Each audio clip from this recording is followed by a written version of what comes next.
Hey everybody, welcome back to the Rebel Chumps channel. Today we're going to talk a little bit more about the topic about Saberforge, because recently there's a lot of new lightsaber fans coming into the community and want to be part of this awesome hobby, and basically are inquiring information on what is going well and not so well in terms of the saber companies out there, and they're maybe not familiar with the background history of those companies and whatnot. So today I'm gonna cover a little bit about my personal experience with Saberforge and what I think is the current state with Saberforge and what are the pitfalls we need to address, because there's definitely something with Saberforge that is not coming from like a recent event or something. That is an ongoing thing with Saberforge for a long period of time.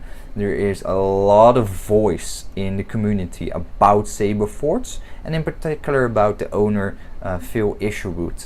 Now, by no means I'm gonna try to not make it a personal attack video.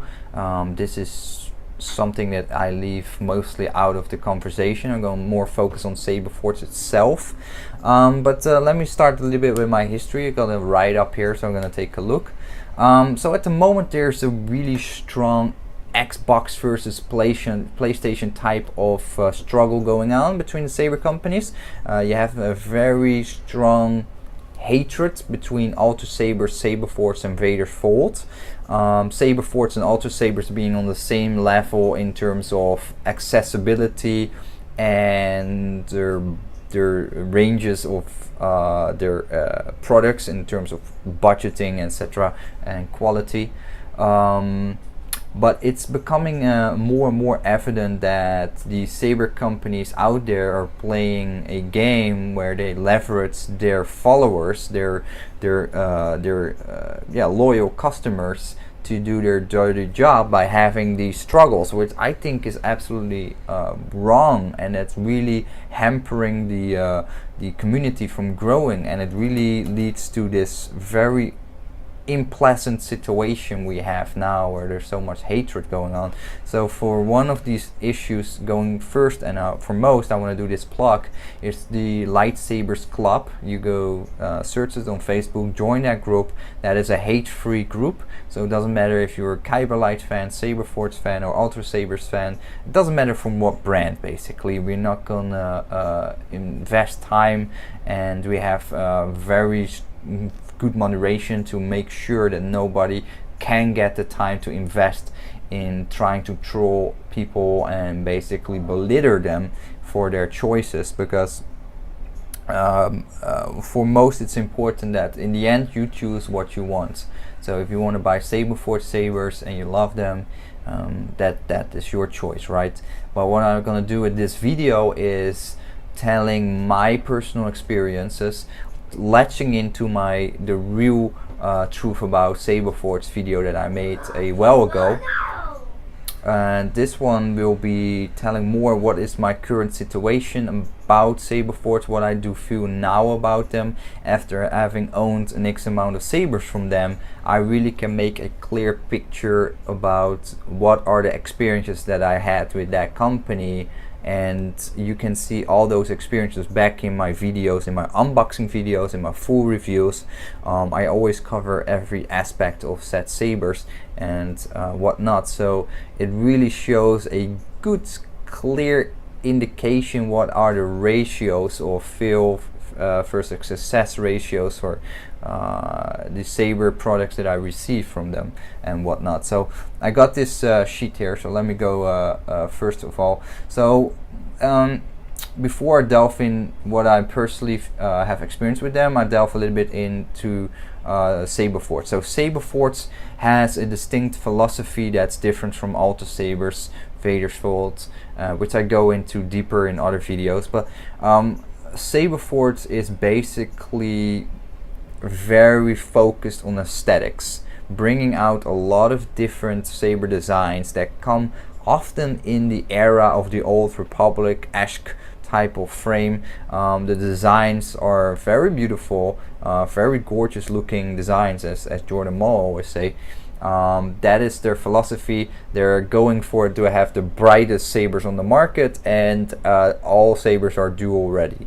For that, I will get back in a small bit. But that is their overall philosophy. They have certain budget ranges. Within that budget range, you can purchase sabers. They all have a fixed price.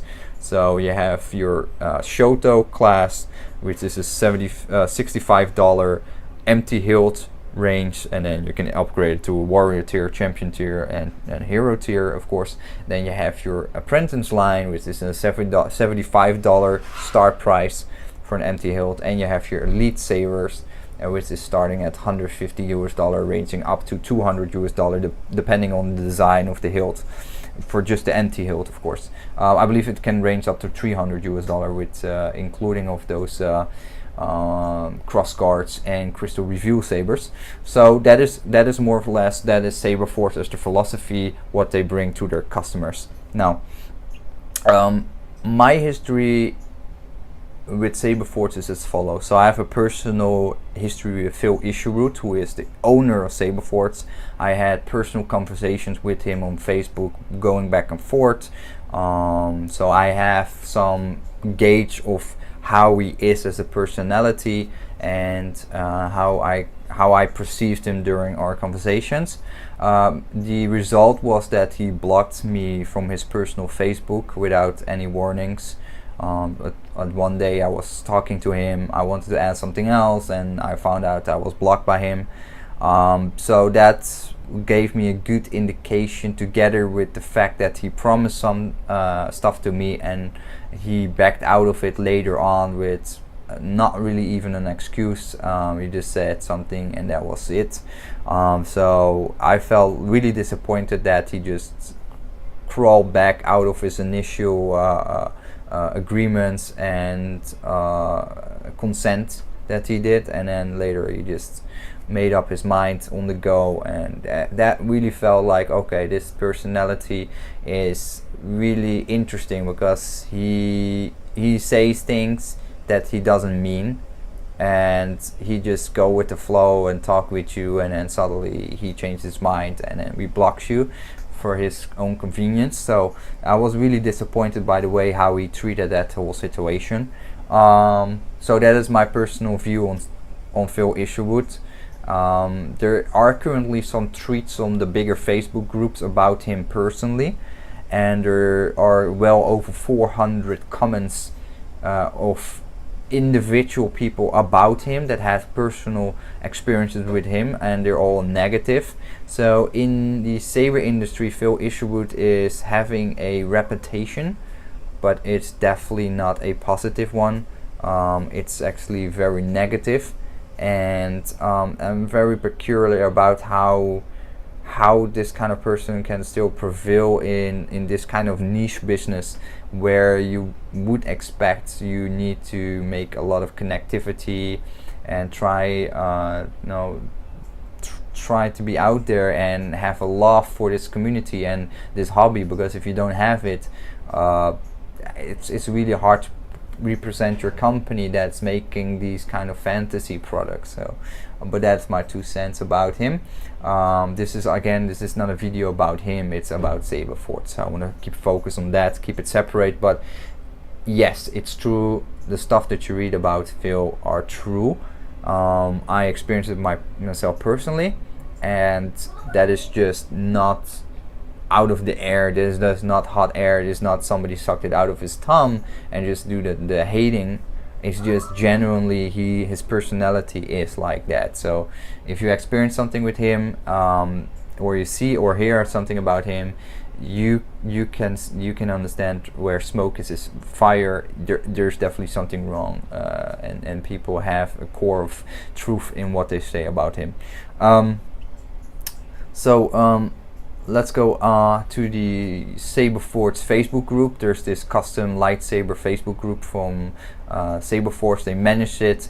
They claim that it's for all brands and you can openly discuss it.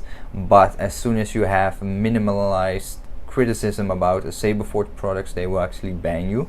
The group is managed by only a few people. It's managed by Phil Isherwood, his wife, the lead designer at Saberforge who designs the lightsabers, and Shamim. We all know Shamim, right? So those 4 people manage the group, and there's a very, very, very high rate of people being banned from that group. Like a very high rate of people being banned. So these 4 people are very rigorous about banning people that give any type of negative criticism about Saberforge products.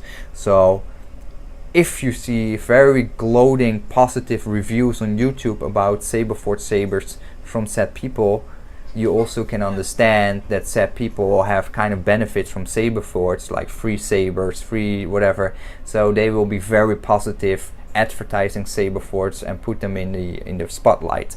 And that is something that's a little bit of an issue, I think, because some of those guys are bigger YouTubers, basically showing the awesome stuff of Saberforge, but never mention or always are absent if there's any criticism about Saberforge products.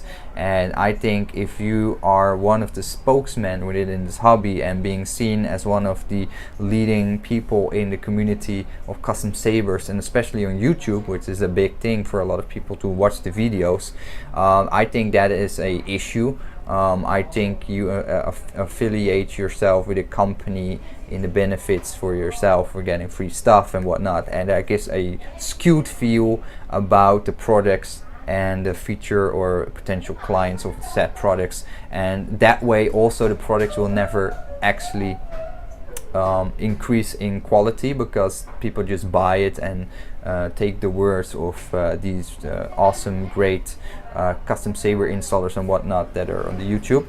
That's my 2 cents. This is also not, I try not to make it a personal attack, of course, but it's just something I noticed.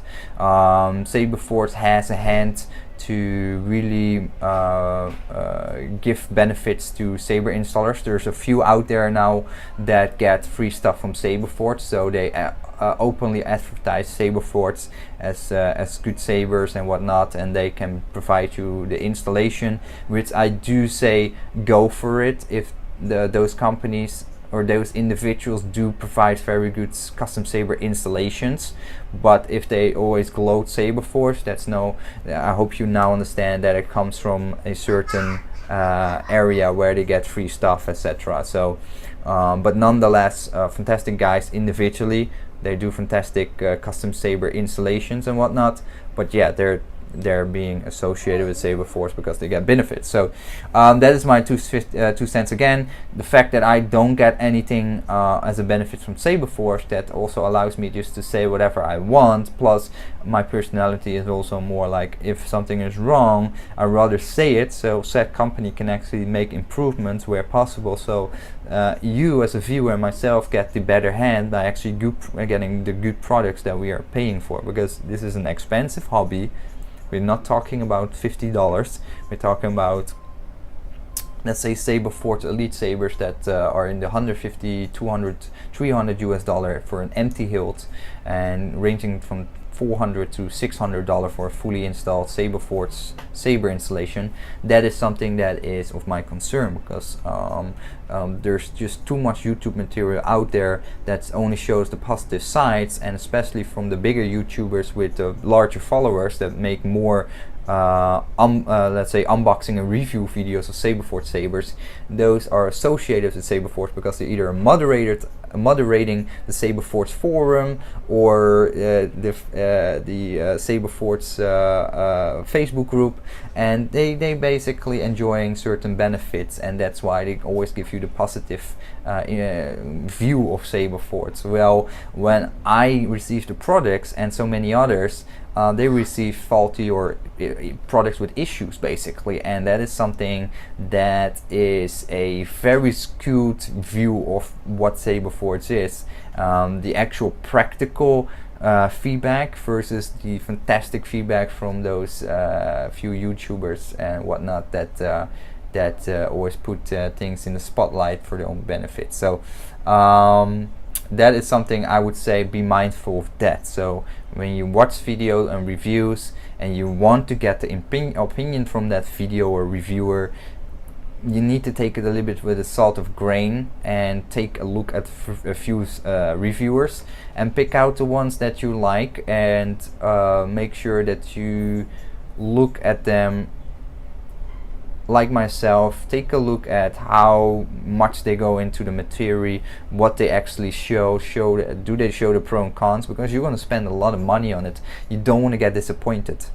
And that's the thing, is what now happen a lot of people get disappointed because they receive something that is not good. They start to rant on Facebook and YouTube, and because they didn't expect it. Like, why when this person reviews it on YouTube it's fantastic, but when I get it, it's a piece of dog shit. And I'm not saying that's for all the products, but there's a lot of truth to that, and that is what I hate about the so-called reviews.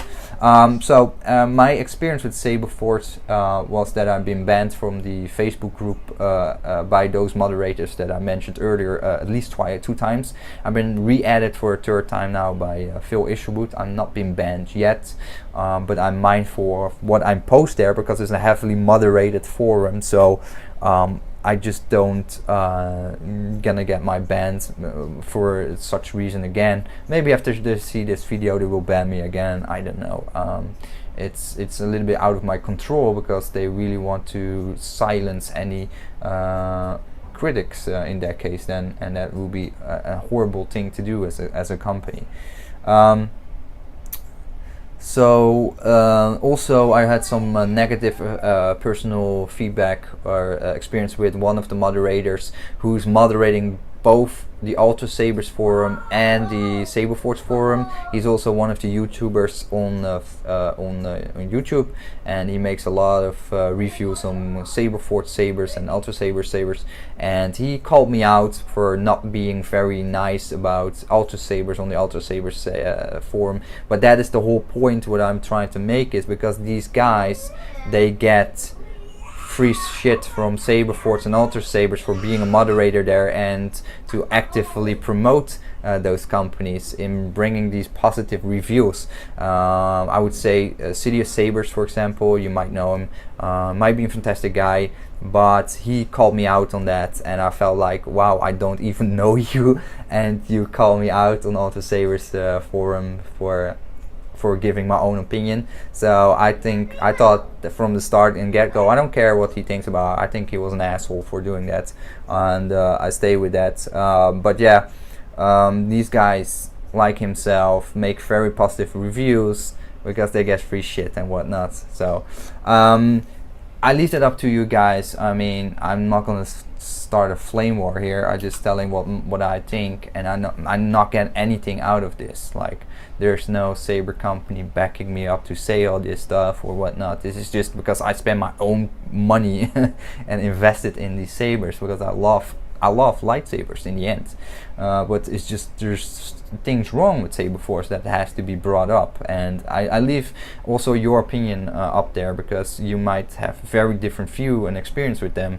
But now I'm gonna tie into what my actual experience with Saberforge is, so you have a better idea about that. So I've been on YouTube for the last 2 years or so, and I have currently reviewed over 15 Saberforge lightsabers. You can find all the videos now on my YouTube channel, 15, and of the 15 lightsabers I had the following issues.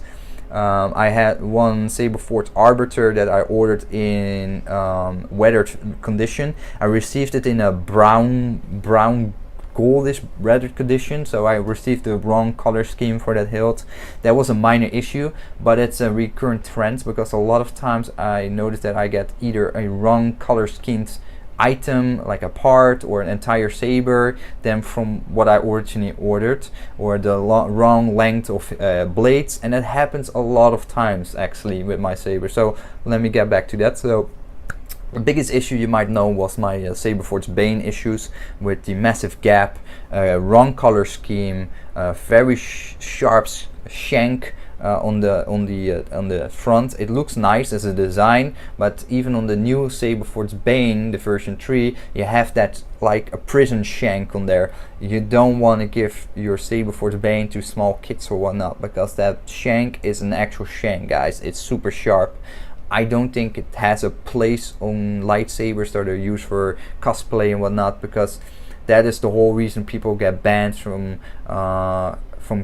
comic cons and other cons, because they come with it, for example, Saberforge Bane with this massive sharp point, and they can hurt people like really bad. And yes, I know the Count, for example, the saber, the Dooku lightsaber has like this similar design, but that is blunt and it's not sharp at all. So I'm like, I would call it out to Saberforge, and I think that it's just, you know, just make it not sharp. I mean, why it has to be, why I know, I understand it's a part of the design, but why have to be so razor sharp? And maybe I'm the only person falling over that, but I really feel that it's a quite dangerous part of that lightsaber.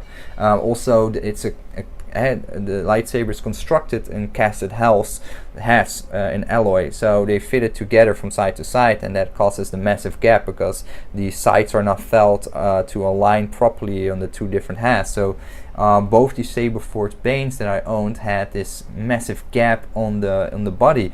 And even the new Saberforge Bane, they didn't learn any lesson from that. It's the exact same issue. There's still a massive gap. There are some YouTubers out there reviewing this awesome Saberforge Bane. They mention it briefly, there's a gap on it, but they don't consider it to be an issue. And I do think it is an issue, because first of all, it's very inconvenient in your hand. Secondly, you can see all the electronics, and the LED unit has some light shining through the bottom of the LED, because it just basically sipples down into the heatsink at times, and it shows off. You can see the light coming through the body of the hilt, and it looks so ugly. And again, people coming with these awesome positive reviews, but that is something that should be mentioned as an issue. And Saberforge is not going to do anything if the voices are not strong enough. So then we had the Saberforge Reliant with the pommel that was totally butchered. Somebody used a hacksaw or something. I don't know what they did with it. It was also a pommel in a different color scheme. It was just an absolutely mess. That you could see there were holes drilled into it. It was just, I don't know what they did with it. But again, it's the trends that I see. Whenever I do a review of a lightsaber, I do the unboxing, etc. This is how I find my lightsabers out of the box. I find them with a lot of small metal debris in there. They're not cleaned up, whatever. So we also had a few issues with broken batteries. I had a few broken batteries that wouldn't charge, that wouldn't work. A few broken chargers. They use these very cheap made in China wall chargers. I don't have an issue with things made in China, but those wall chargers are the cheapest of the cheapest, and they don't work properly, and they don't charge your battery properly. I actually would say don't use these ones, just buy a proper one, because it can be dangerous at times, because I don't know how this charger is protected with overcharging and whatnot. But that is also a few issues that I had. Then we had the Saberforge Katana that had the Tsuba glued on top of the shroud, emitter shroud that goes into the body of the hilt, and it was just glued on there. A lot of people complain that the glue let go and the whole Tsuba just spins around on the hilt. And because not a lot of people know how to disassemble the sabers properly and fix that, that is just a massive construction issue. And I always, when I look at my lightsabers, when I buy it, I always look at how well is a lightsaber constructed. That really determines how many sabers I keep on my permanent collection. If the construction is not well enough for me, if it's not well thought out, and it's just lazy design, loose parts, glued in parts, or just rattling elements, that is a no-go for me. And that is something that Saberforge has a lot, and that's because Saberforge made the offset about how much money they invest in the design of the hilt, in the actual getting the design into an actual prop, by having it milled by the factory, etc., and assembled, and then the assembly line offset how many man hours will it cost to make this lightsaber,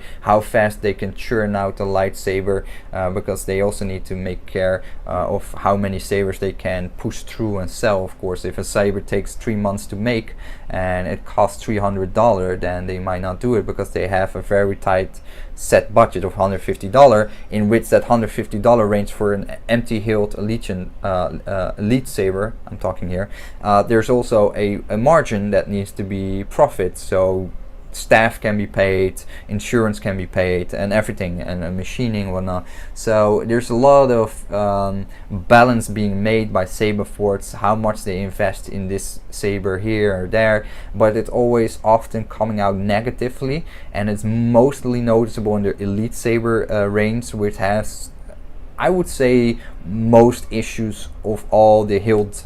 And then I'm talking about the hilt only, right? I'm not talking about electronics. I'm talking about the hilt designs, the hilt quality, the construction, and the finish of it. And that is where Saberforge is really having issues, and they're not addressing it properly. So that was the Saberforge katana with the rear design. It had also, again, drilled holes for the retention screws that were misaligned. It was just very messy. Then we have the Saberforge Dissident that I reviewed with the outer shroud that slides on top of the middle section with a really weird design, where that one screw that used the shroud in place is also the screw for the blade retention, and it was just so messy. And it was, again, there was this offset in design and quality and construction of the hilt versus profit margins and how fast the factory can churn out those sabers and whatnot. So a lot of times I feel the sabers look fantastic as display pieces, cosplay pieces. Let me grab one here. But beyond that, like, it looks fantastic. This looks beautiful, but the LED unit is loose in there, and the reason for that is I'm jumping right in this hilt now, by the way. The reason for that being is to use a circlip that holds the LED unit in place, and they do that because they don't drill an LED retention screw for the LED unit in here, because that's probably more costly, because the grenade section is quite thick, so they have to drill deeper and longer, and probably that cost them too much money, so they do this. But now you have a saber that either have a rattling LED unit, and again, I get back to my point in a second. So I have this, or I can unscrew and screw in this whole tin neck section. And if this was an empty hilt, if I bought this as an empty hilt, I have peace with that, because that is me as a saber installer to fix that. I do understand that. Like, that's why I buy an empty hilt, right? It's a do-yourself product then. But I bought this as a warrior tier. I want this to work out of the box. Saberforge should have done all this for me and make sure that it's done properly. That's why I pay the money.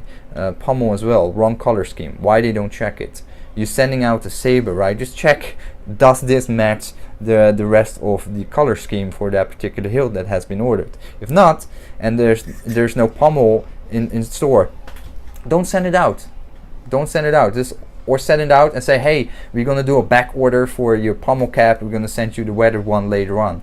Don't be silent. Just send it out and hope that the customer is not saying anything, because I will reach out to Saberforge and get this fixed with them. They will do it. They will do it. I give them that. Their Saberforge support is pretty good because they have good staff. But yeah, again, tons of issues. So this whole design is also weird. Why this whole tin neck design it screws? This whole tin neck screws into this grenade section, and then it's not held in by anything. The only thing that keeps this this tin neck section from screwing all the way in is, at some point it will hit the LED unit, and it won't actually hit the LED unit, it will actually hit the plastic lens on the LED unit, and it can actually crack because you can screw it all the way in and put a lot of pressure in it, and then you have a circlip here that keeps the LED unit not for falling all the way down, but that might pop out by the pressure if I tighten it too much, and then the whole LED unit will fall down all the way here, and then it will fall onto the screw wire of the latching switch. And that's something that a lot of people experience, where either the LED unit is dropped down, or this whole grenade section is just not staying in place. And in this type of design, the only option you have is to super glue this into a fixed position, because this is just how it's designed. They didn't design it in mind with some sort of alloy cutout, so that when this screws in, it will stop here because it hits an alloy edge, for example, and it just cannot screw down anymore because the way how they milled it.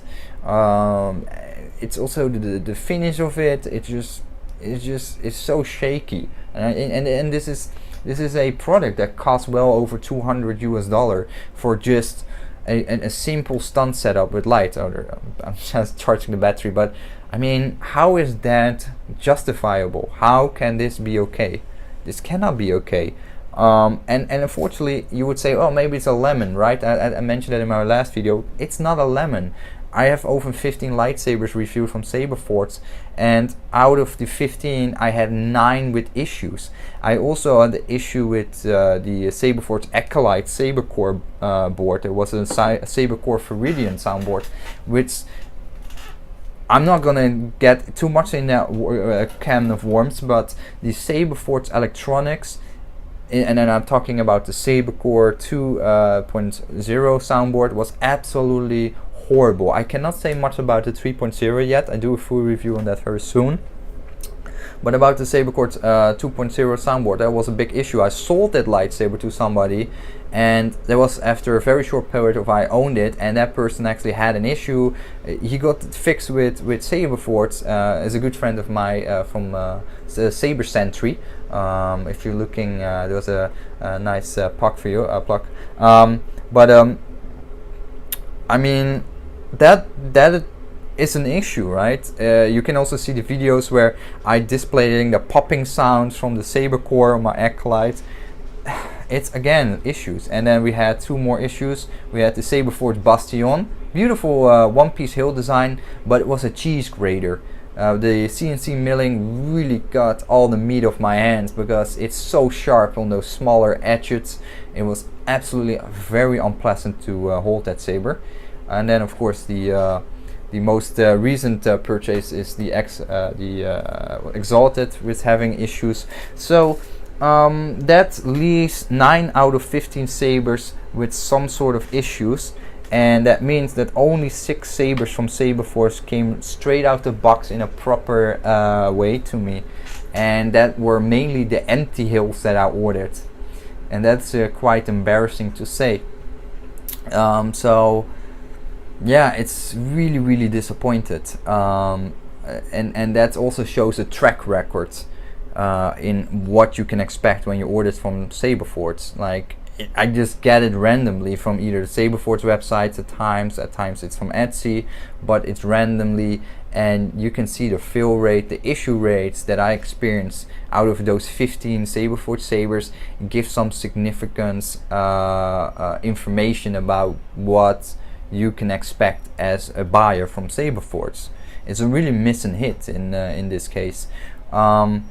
I of course have a lot of experience with other different saber companies. I have reviewed 8 Vader's Vault sabers, several KR sabers, several Ultra sabers, Solos Hold, Corband, the Pastor Wonder sabers, the awesome Electrum sabers, and there's a whole bunch more that I've reviewed as well. And I did not experience those kind of issues in general consensus with those brands, and those brands had cheaper lightsabers, they had a little bit more expensive lightsabers, but they were quite stable in the quality that I received. Like, seldom I had these kind of issues as I have with Saberforge on that kind of level. So I leave it up to you, what you think as a viewer, what you feel about Saberforge.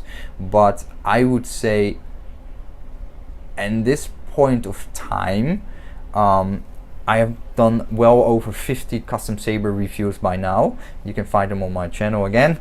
I have to say, Saberforge is a pretty big letdown in terms of hill designs and quality control, and I'm talking in particular about their Elite Saber line. That is a can of worms, equally to the electronics.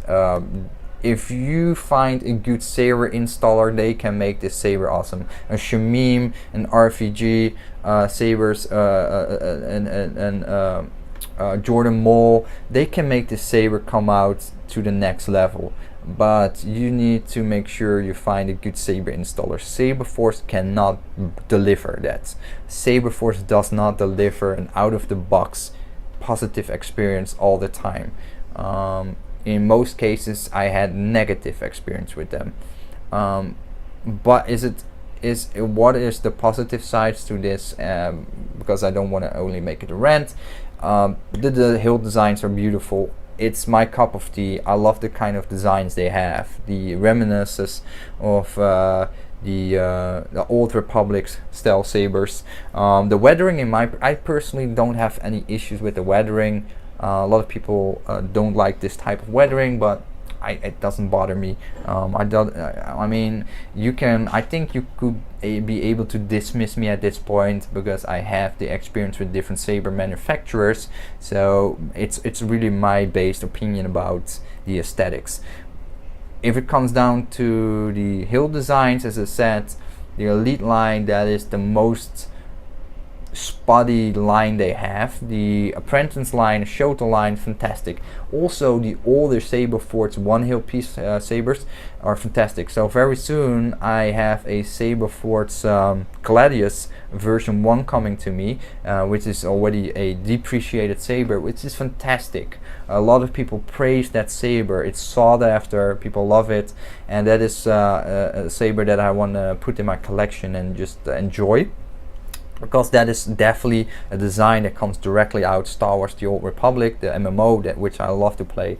So that's really cool, and I wish Saberforge went back to that time and make those type of sabers again, because the new sabers are just riddled with technical issues, electronical issues, and people on the internet trying to educate other people.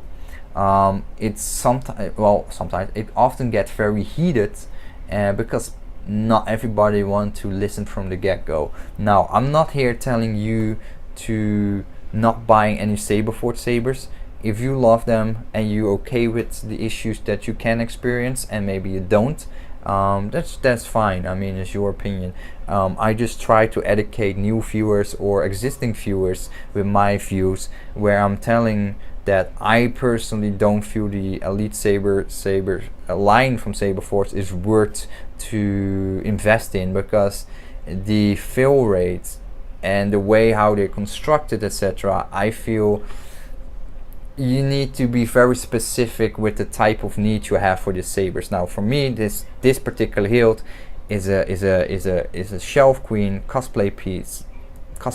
I say so, but that's it. Definitely not for heavy dueling. Forget it. No dueler. That the tin neck design, how it's constructed, no way. It's just poorly designed tin neck design. Yeah, that's it. Actually, that's it. That's the whole purpose of this hilt for me. But if you're looking for something and you want to have only like 1-2 Saberforge sabers or lightsabers in general, and you want to be able to do everything with it, it has sound, etc., blah blah blah, I would say if you really want to get that particular Saberforge saber, just get it empty, have it installed by one of those awesome guys I mentioned earlier, and then you have an awesome product. But you still probably don't have an awesome dueler or an awesome spinner or an awesome cosplay piece, because of the parts being glued into place, threaded with super glue and that kind of stuff. Also, Saberforge is not going to address this. These issues are there for over 2, 3, 4 years. They had issues in the beginning with the tin neck breaking. They fixed it, but recently more and more pictures showing up where they went back to a very thin design, where this material is most minimal, probably for cost saving, and they start to break again at the tin neck area. I think it's Saberforge is something that I think I'm at some point sooner than later I'm gonna stop investing into Saberforge sabers. because the issues that you experience are just for my personal view is not good at all. The price point you can get a fully installed saber with RGB soundboard etc from the Pack Store Wonder Sabers, which is blowing these sabers out of the water. If I want to have a high-end saber, we have the Vader's Vault, the Electrum sabers. We have fantastic sabers from Saber Trio. We have a lot of different brands out there with fantastic saber products outside of Saberforge. So I really suggest anybody to open your eyes and just look at the different reviews and consider what you really want to do with that particular hilt.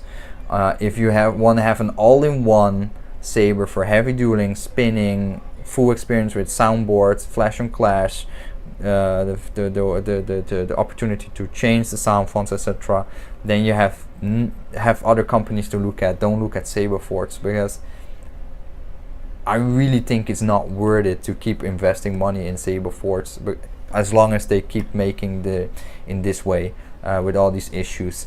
If you find a good installer, fine, they can make the saber a lot better. So I would say then you can definitely go that route, but you will still have a Saberforge product, and that is designed in a way that it is. So I start to rattle a little bit, but my verdict is on Saberforge that I gonna step back from Saberforge and their reviews, because the overall quality experience that I have is just not on par. It's not there, and it won't be there. And my opinions are based, as I said, well over 50 lightsabers reviewed. I think I have a good understanding now what I'm supposed to look at and look for, and I don't find it back in the Saberforge sabers. I don't say the elite, the apprentice sabers. The apprentice sabers are fine. They're decent sabers. Shoto sabers as well. But everything that's in the elite line, I would say, guys, just reconsider if you really want to invest in a Saberforge Elite Saber. That is just my personal opinion. I hope you liked the video. It was a long and lengthy one, and hopefully it was useful to you. Leave in the comments what you feel about this response and what my opinion is. I want to know from you guys if you agree with it or you totally not agree with it, and tell me in a nice, manageable way why and how you think a certain way about Saberforge. Hope you liked the video. Thanks for watching, and see you the next time.